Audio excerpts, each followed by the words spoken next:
It's the 1 Minute Man back once again explaining the Jailstool meme coin and how Dave Portnoy may have just changed the cryptocurrency game forever. Okay, first just a quick basic explanation of a meme coin. Everybody knows about Bitcoin and cryptocurrency.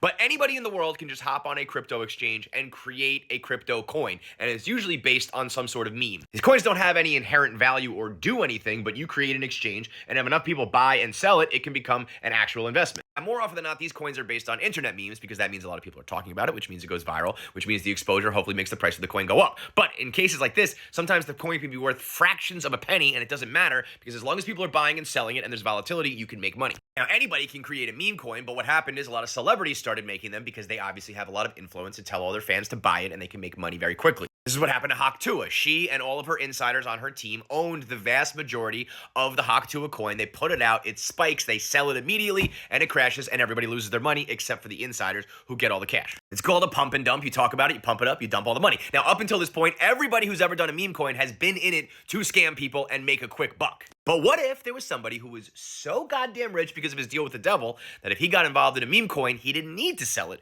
to make a quick buck? Enter Jailstool. Now, Dave Portnoy did not create Jailstool. Somebody else did. We don't even know who the fuck it was. Because Dave had started to dabble in the world of meme coins, particularly one based on Josh Allen called MVP, where he blatantly said he was going to pump and dump it and told everybody he was not holding it, people started to say, you're going to go to jail, this is illegal, you're going to get investigated, and then someone jokingly created Jailstool. They called the coin Jailstool, they called it Stool Presidente, and Dave thought that was funny, so he bought into it. He told everyone, I'm not selling this thing, this is funny, I'm going to buy it and watch all you guys go crazy. Now, he took a screenshot of his holdings on Jailstool and put his phone back in his pocket, accidentally sold all of his Jailstool right after he said he wasn't going to sell. So everyone was like, fuck you, Dave, you sold. And he said, all right, I'm going to double down because I'm a man of my word and I just did that by accident. I'm going to rebuy Jailstool. Now, since doing that, Jailstool is up 2.5 million%. The market cap, which means the value of all of the existing coins out on the market, keeps floating around that $150 to $200 million range. Dave says he's holding on and he wants this thing to go to $500 million. And now here's what people don't get about Dave Portnoy. He's not doing this for the money. He could easily sell right now and make $2 million, but he told you I'm not selling. His value's up to $4 million.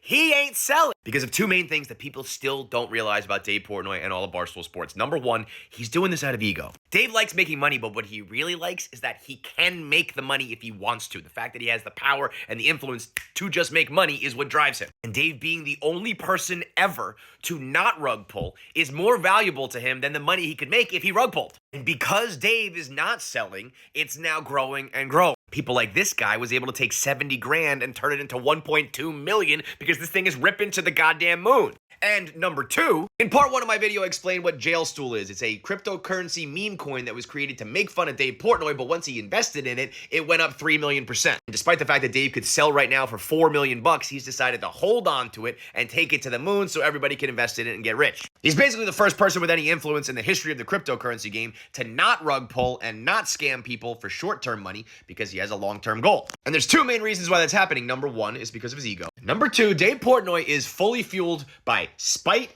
and making content. The man needs water, oxygen, pizza, vengeance, and he's going to make content along the way. I'm like a petty person.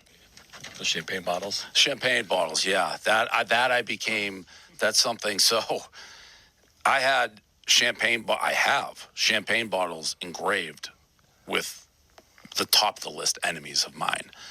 And I wait for them to fuck up, and then I pop them.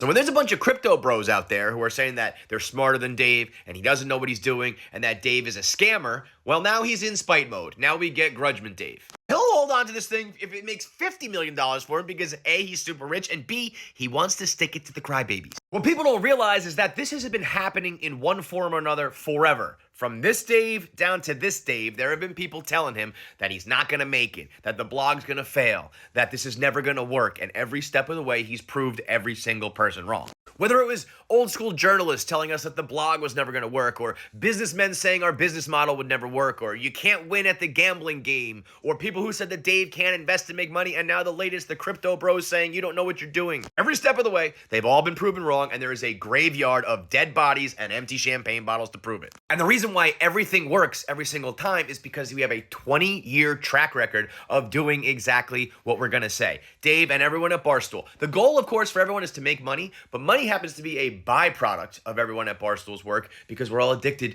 to making content and proving people wrong. The reason that Barstool is successful is because Dave likes to do shit like this. It just happens to be that when you do that for 20 years very successfully, everyone's behind you and you make a shit ton of money. So a 2-decade track record of not trying to make a quick buck and doing it to entertain people and doing the right thing and sticking to your word means that when you decide to do something, you have an army behind you. And with that kind of power and that kind of influence, you can pretty much make anything succeed. I mean, it's scary at this point what this man can do.